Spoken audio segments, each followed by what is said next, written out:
자, 딥러닝의 시초가 될 수 있는 다층 퍼셉트론을 사용해서 한번 데이터 분석을 진행해 보려고 합니다.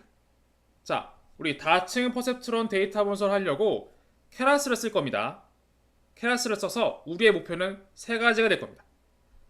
케라스를 써서 결국 텐서플로우를 쓰는 것과 마찬가지죠. 그래서 텐서플로우를 사용해서 머신러닝 또는 딥러닝 알고리즘을 만들어 개발할 수가 있고요. 그리고 지도학습의 대표 문제인 회귀 문제 또는 분류 문제를 텐서플로우를 통해서 케라스를 사용해 쉽게 구현하게 될 겁니다. 그런 다음에 실제 다층 퍼셉트론을 사용해서 데이터를 학습시켜서 결국 우리의 목표인 회귀 문제, 분류 문제를 한번 해결해 보는 것. 이 세 가지가 주 목적이 될 겁니다. 그래서 옆에 목차를 보시면 첫 번째 케라스를 불러오고요. 그리고 예제 데이터를 생성한 다음에 딥러닝 모델을 만들고 실제 데이터를 학습한 다음에 실제 예측을 해보고 성능을 평가해 보도록 할 겁니다. 자, 케라스 불러오기 단계. 실제 앞에 설명드렸던 케라스 설치하는 방법 아래와 같죠? 이거와 동일하긴 한데 이 케라스라는 것, 텐서플로우라는 것 이거는 실시간으로 진화한다라고 했죠? 그래서 여러분들이 실제로 일반화돼서 무리 없이 진행할 수 있도록 제가 텐서플로우 설치할 때 2.10땡 버전의 임의의 버전으로 설치를 진행합니다. 이것이 반드시 이걸로만 해야 되는 거 아닙니다. 이거 없어도 될 수도 있습니다. 없어도 되고 여러분들이 어떤 버전이 오류가 없이 잘 설치될지는 모르겠어요. 그건 알 수가 없고 저는 일단 이 강의를 하는 이 순간에 2.10 버전 더 높은 버전이 있긴 한데 좀 더 안정적이고 일반화된 내용을 설명하기 위해서 2.10 버전을 설치한다 라고 생각하시면 됩니다. 그리고 업데이트하면 버전이 올라가기 때문에 업데이트는 하지 않고요. 그리고 애드온 설치하고 케라스 설치하고 케라스도 보통 텐서플로우 버전과 동일한 버전을 설치하게 되어 있습니다. 그래서 업데이트하지 않고 마찬가지 케라스 TQDM까지 설치를 합니다. 그럼 아래와 같이 이렇게 설치 과정이 아마 저와는 좀 다를 수도 있는데 저는 이미 설치가 되어 있고요. 설치가 처음이신 분들은 여러 가지가 막 설치되는 글이 잔뜩 나올 겁니다. 나올 거고 설치가 완료되고 나면 넘버링이 숫자가 붙겠죠? 그쵸? 끝날 겁니다. 자, 설치한 다음에 이를 사용하기 위해서 통상 몇 가지 많이 쓰는 함수들을 가지고 왔습니다. 첫 번째, 텐서플로우는 닉네임 tf로 쓸 거고요. 혹시 애드온 기능을 쓴다면 tfa로 쓸 겁니다. 그리고 실제 딥러닝 모델을 만들 때 케라스를 사용하면 텐서플로우 하위에 케라스에 모델이라는 모듈이 있고 여기에서 시퀀셜 모델을 통해서 실제 모델링을 합니다. 그리고 모델링을 통해서 만들어진 결과를 저장할 수도 있고 불러올 수도 있습니다. 그때 모델을 불러올 때는 로드 모델이라는 함수를 쓰게 됩니다. 또한 이 시퀀셜 모델은 모델을 시작하는 것이라고 볼 수도 있고요. 아니면 모델을 최종적으로 구성하는 것이라고 볼 수도 있습니다. 그런데 우리는 여러 가지 층을 쌓아서 딥러닝을 만들죠. 예를 들면 입력층, 은닉층, 출력층, 그렇죠? 그런 것들을 위해서 케라스 내부 레이어라는 모듈에서 입력층을 만드는 것, 은닉층을 만드는 것, 그 이외에 활성화 함수를 취하는 것 등등의 기능들을 쓸 수가 있습니다. 이걸 불러오고요. 그리고 마지막으로 내가 생성한 모델이 실제 어떤 형태인지 시각화해주는 풀람 모델까지 케라스의 유틸즈 모듈에서 불러오도록 구성해 놓았습니다. 이렇게 해서 케라스 불러오기는 완성입니다. 자, 그러면 실제 데이터 분석을 해보기 위해서 예제 데이터를 불러왔고요. 보시면 xtrain 데이터는 1, 2, 3, 4, 5, 6, 7, 8, 9, 10 하나의 변수죠. 어레이 형태로 만들었습니다. 그리고 xtest는 3, 7, 9 하나의 변수입니다. 똑같이. 그런데 ytrain은 출력값이 입력 출력인데 1, 2, 3, 4, 5, 6, 7, 8, 9, 10 테스트도 3, 7, 9 이렇게 나왔어요. 그러면 우리는 트레인 테스트 다 각각에 대해서 완벽하게 입력과 출력이 일치되려면 가중치 얼마가 돼야 되죠? 1이 돼야 됩니다. 그렇죠? 1 곱하기 1은 1, 2 곱하기 1은 2 이렇게 나올 수 있도록 트레인과 테스트를 만들어 놓은 거예요. 매우 심플하죠? 심플합니다. 데이터를 생성한 다음에 이제 우리는 딥러닝 모델을 생성해 볼 겁니다. 자, 딥러닝 모델링을 한다는 것은 무엇이냐면 입력과 출력 데이터를 사용해서 우리가 별도의 규칙을 찾을 필요가 없이 알아서 최적 가중치를 추정해서 모델, 알고리즘의 가중치를 완성하는 것이죠. 그래서 당연한 거지만 기본적으로 알고리즘이 이해할 수 있는 전처리가 끝난 x, y를 입력해야 됩니다. 자, 그래서 그런 것을 생략하기 위해서 임의의 어레이 형태로 데이터를 만든 것입니다. 그리고 레이어들을 쌓아야겠죠. 쌓아서 모델을 생성한 다음에 생성하면 끝이 아니죠.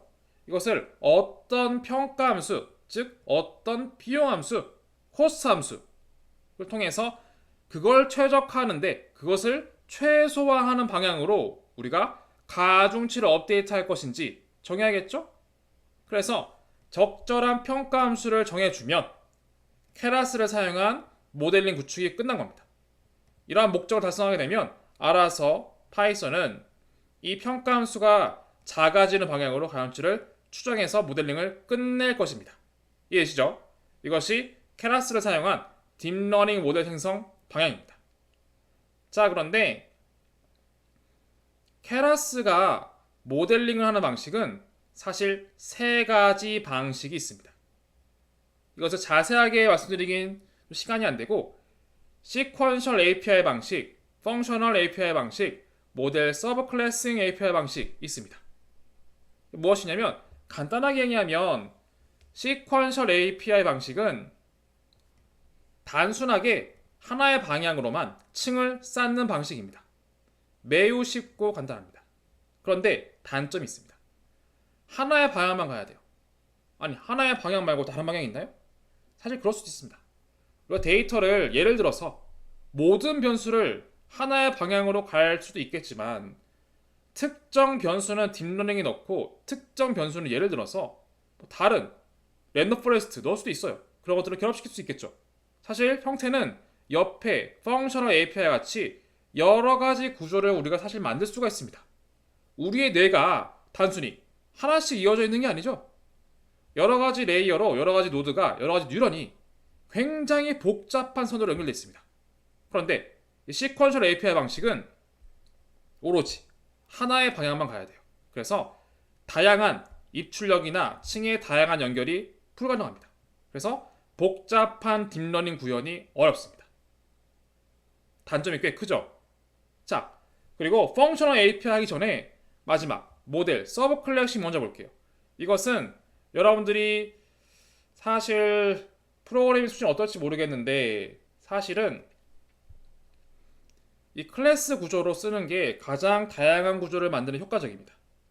그래서 실제로 서브 클래싱 API는 여러분들이 클래스에 좀 익숙하시면 클래스 구조로 딥러닝을 활용하는 방식입니다.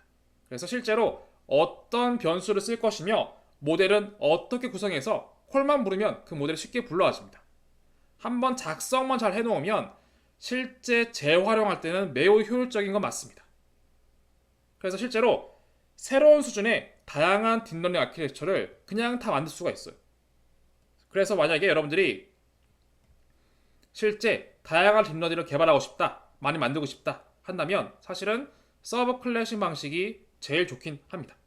그런데 문제는 이것이 클래스 구조로 이루어져서 객체 지향 프로그래밍인과 같이 클래스에 좀 익숙해야 됩니다.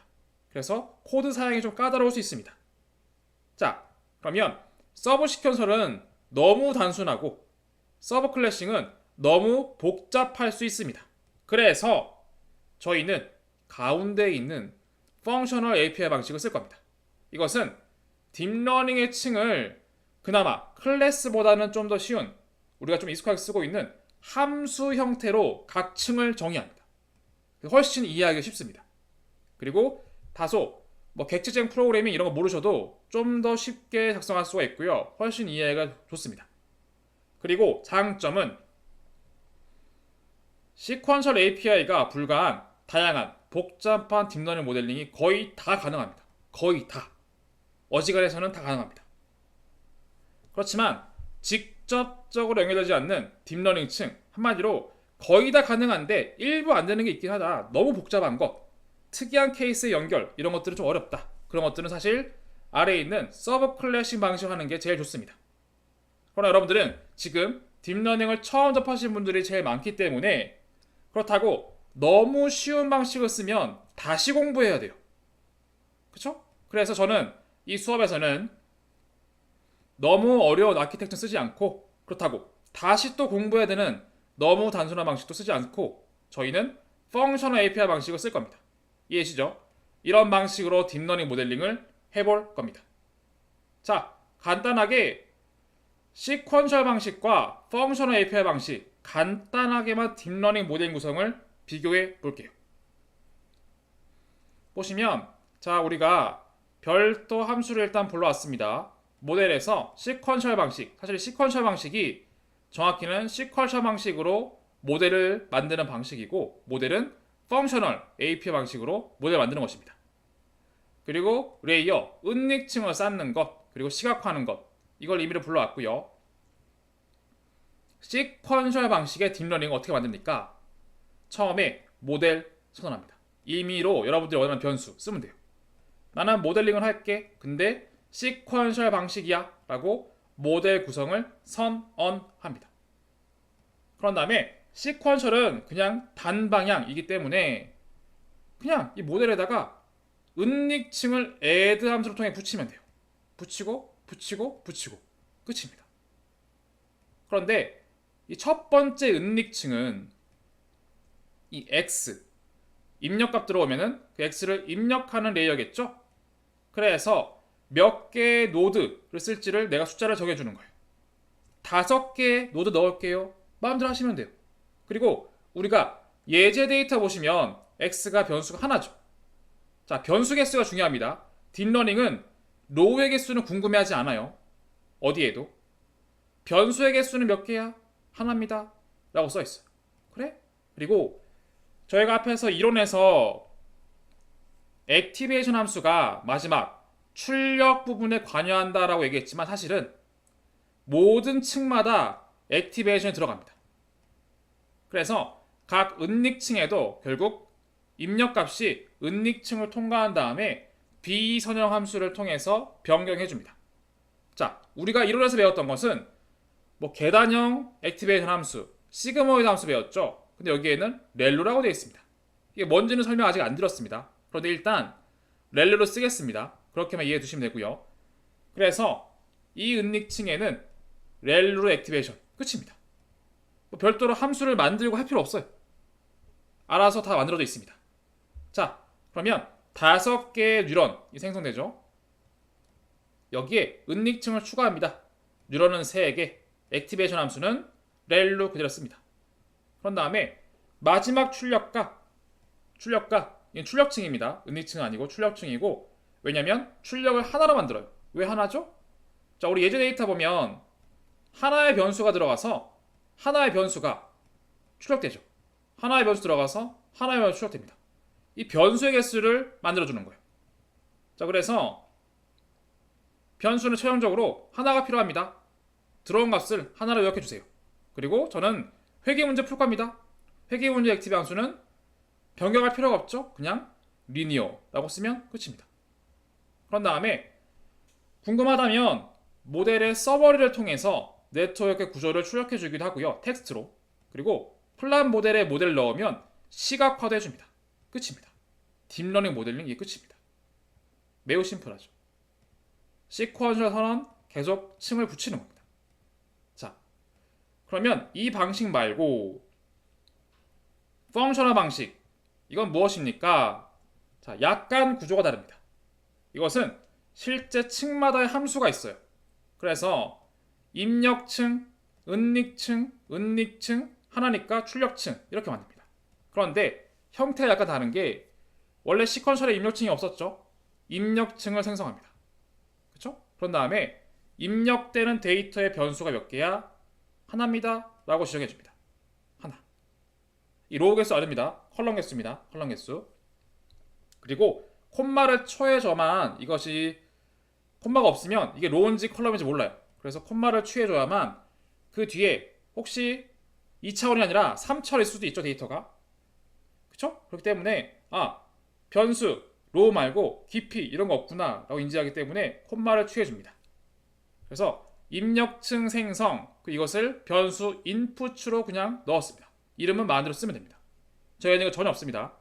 그런 다음에 이렇게 출력된 걸 펑셔널 방식이기 때문에 이 출력을 다음 은닉층에 입력으로 받습니다.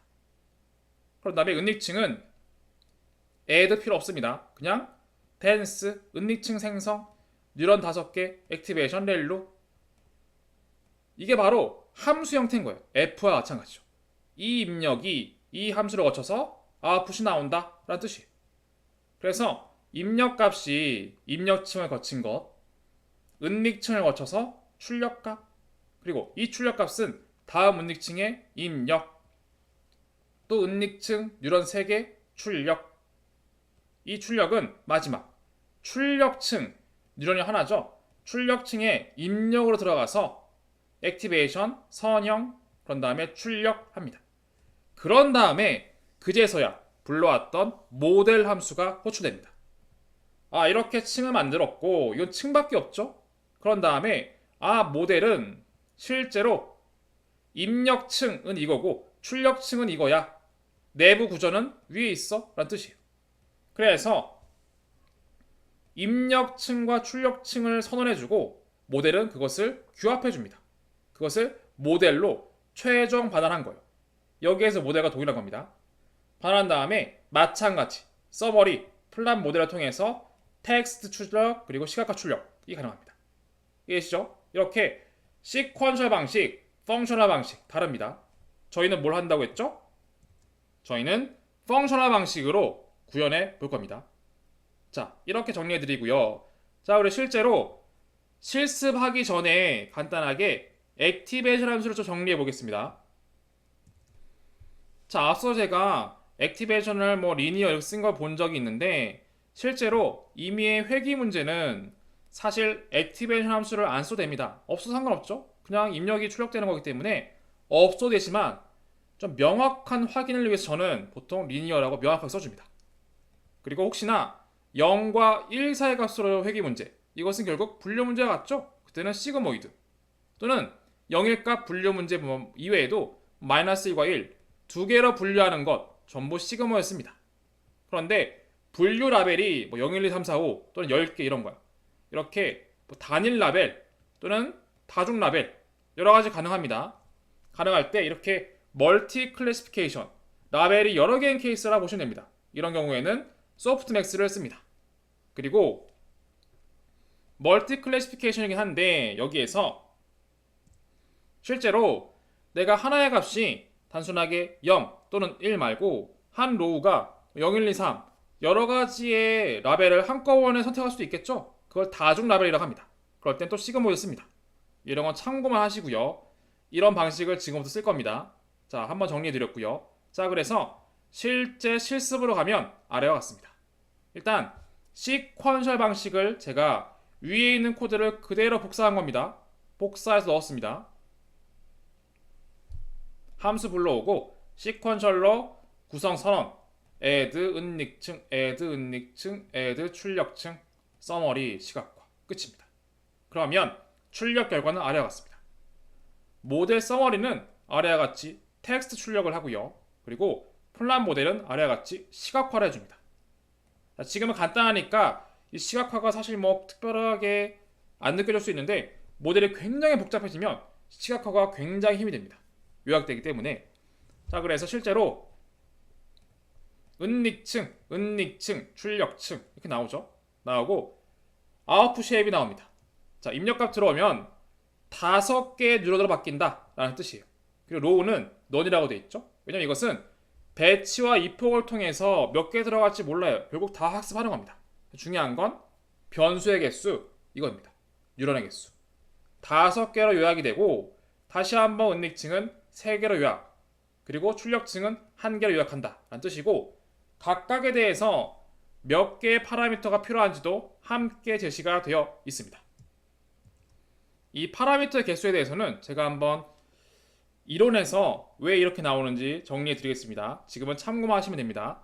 모양이 나오고 이때 뉴런을 은닉층으로 들어갈 때 쉽게 10개의 파라미터가 필요하다 보시면 됩니다.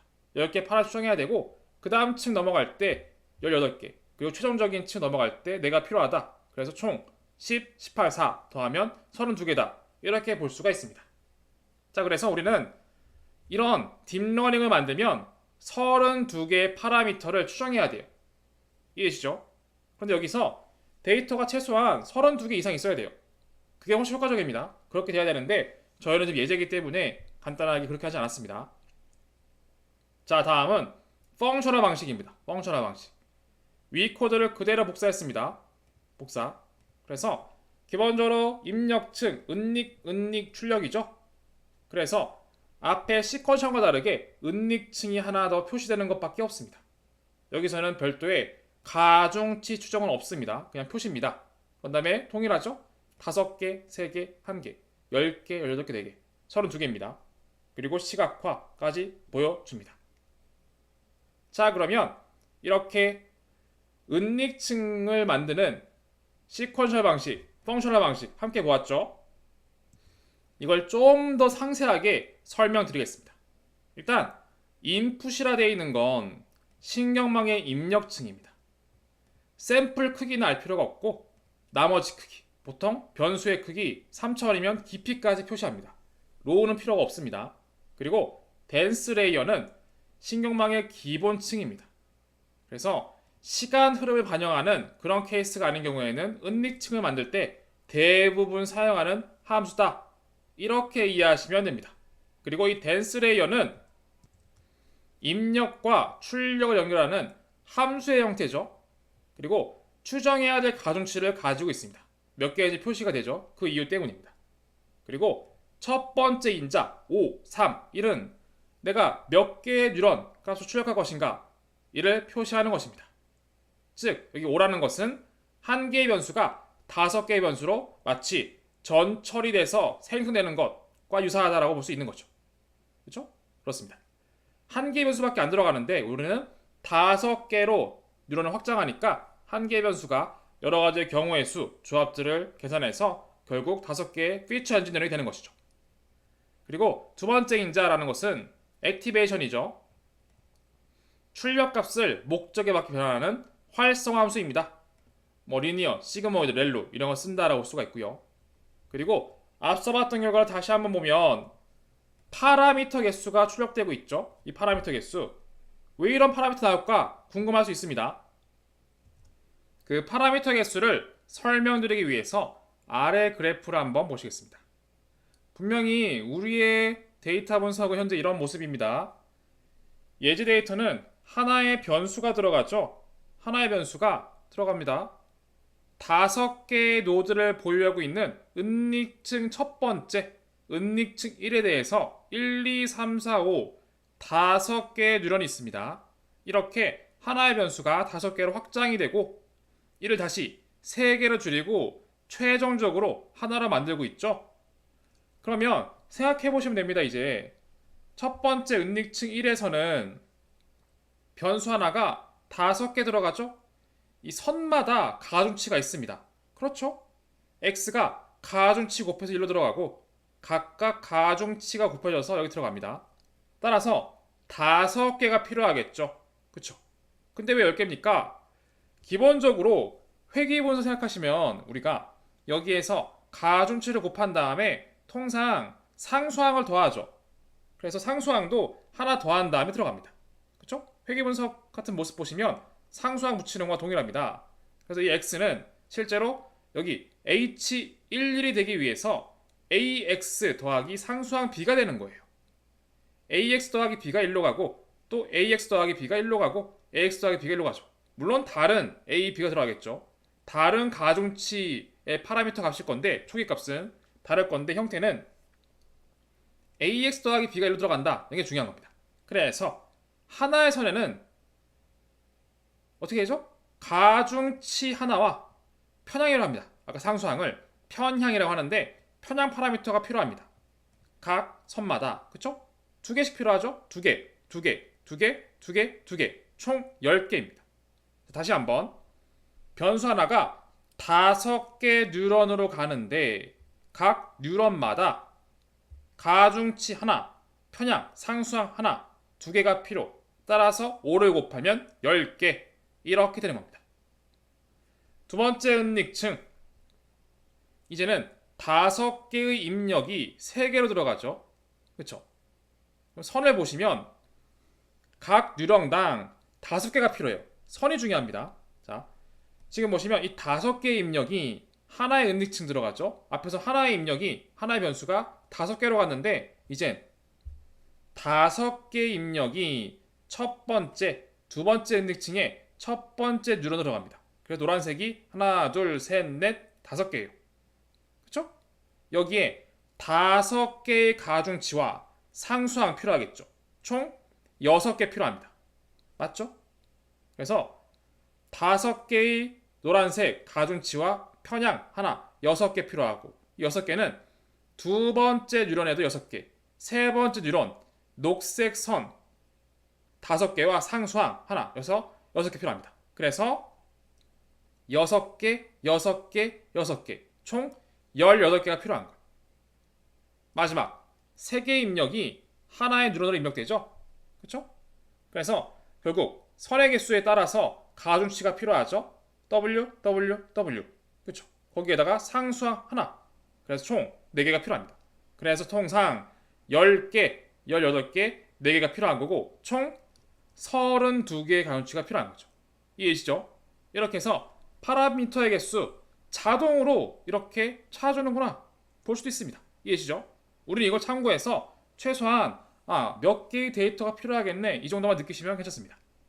자, 이렇게 해서 딥러닝 모델 생성 다시 한번 보시면 펑셔널 API 방식 이거 쓸 건데 입력층, 은닉층과 출력층 만드는 것, 인자는 뉴런 개수, 그리고 실행해보면 알아서 파라미터 개수까지 출력해준다.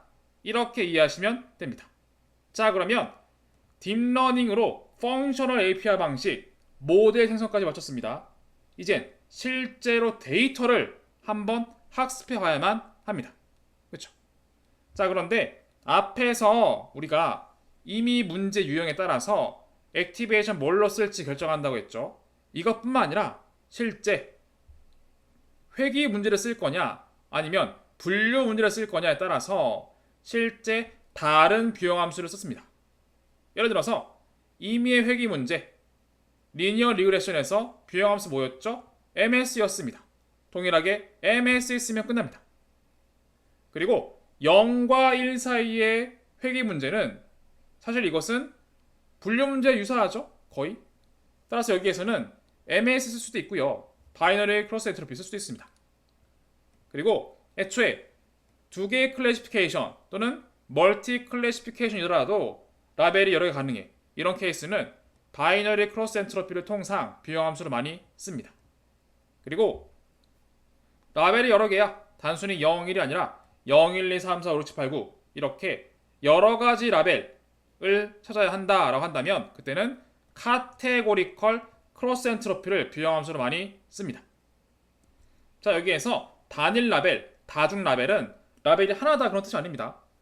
단일 라벨 뜻은 라벨 클래스 집단 하나인데 그 안에 여러 가지 라벨이 있다는 뜻입니다. 다중 라벨은 애초에 라벨 집단이 여러 개 가능하다 그런 뜻이에요. 그 안에는 한두 개밖에 없을 수 있다 라는 겁니다. 자, 이렇게 보시면 되고, 자, 그래서 이것을 왜 정리했느냐. 실제 데이터를 학습할 때 우리가 모든 알고리즘 마찬가지였는데 뭐가 필요했냐면 이거였습니다.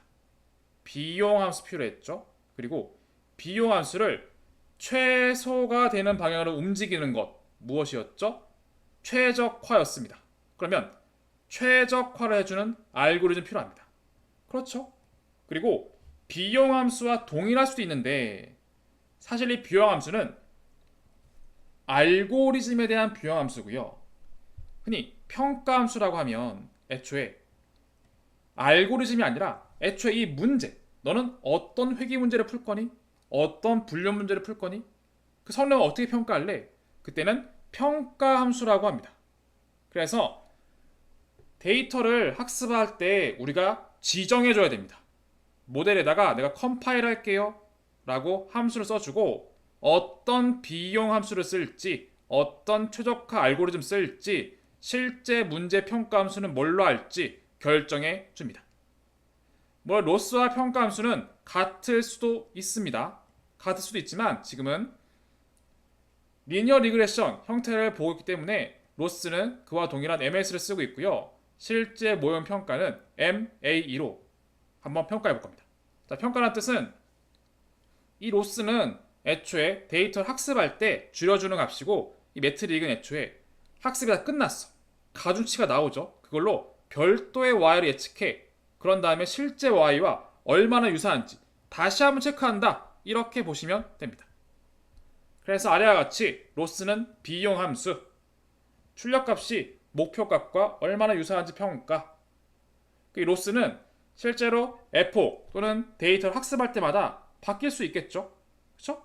근데 그때마다 가중치가 바뀝니다. 학습 과정이기 때문에. 그런데 학습이 완벽히 끝났어. 그런 다음에 매트릭 추정하는 게 중요할 수 있겠죠. 그런 차이다라고 보시면 됩니다. 엄밀한 설명 아니지만 대략 그렇게 구분할 수 있다라고 이해하시면 된다라는 겁니다. 그런 다음에 옵티마이저, 비용 함수가 최소가 되는 방향으로 가중치를 업데이트하는 알고리즘. 여러 가지 종류가 많은데 아직 안 배웠습니다. 일단은 그냥 아담이라는 게 있구나 라고 인지하시면 됩니다. 그리고 매트릭, 문제 해결 정도의 평가를 하는 함수입니다. 자, 그런 다음에 이렇게 내가 어떤 걸로 비용 함수 최적화 평가할지 정했어. 먼저 정해준 다음에 그런 다음에 모델에서 fit 함수를 써서 x와 y는 이걸 써주세요. 그리고 배치는 3개, 즉 3개의 로우만큼 입력해서 학습하세요. 그리고 전체 로우는 총 100번 학습해주세요 라는 뜻입니다. 그리고 벌버스는 실제로 학습될 때마다 그 결과를 보여줄까 말까 0, 1로 표시합니다. 그래서 이 폭은 전체 데이터의 학습 횟수 그리고 배치 사이즈는 한 번의 이 폭에서 학습과 평가를 진행할 최소 로우 샘플의 개수라고 보시면 됩니다. 그리고 벌버스는 이 포크마다 데이터의 학습 과정을 출력한다 1일 때 라고 보시면 됩니다.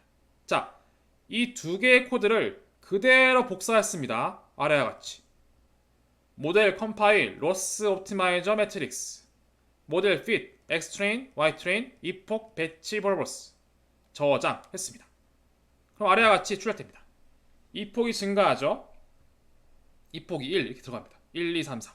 그리고 이것은 배치의 반복 횟수입니다. 자, xtrain이 로우가 10줄이었어요. 로우 10줄. 제가 올라가 보면 10줄이었죠? 10줄. 10개의 10줄 데이터였습니다. 그런데 배치가 3이었어요. 그러면 3개, 3개, 3개, 하나 이렇게 4번 반복하죠? 그래서 4번 반복입니다. 반복이고 그러나 배치가 끝난 다음에 전체 에폭을 표시합니다. 몇 초 걸렸고요. 그때 로스는 얼마였고 평가해보는 MA가 얼마입니다. 나왔어요. 이때 가중치로 로스 MA 나온 겁니다. 그런 다음 두 번째 이폭 줄어들죠?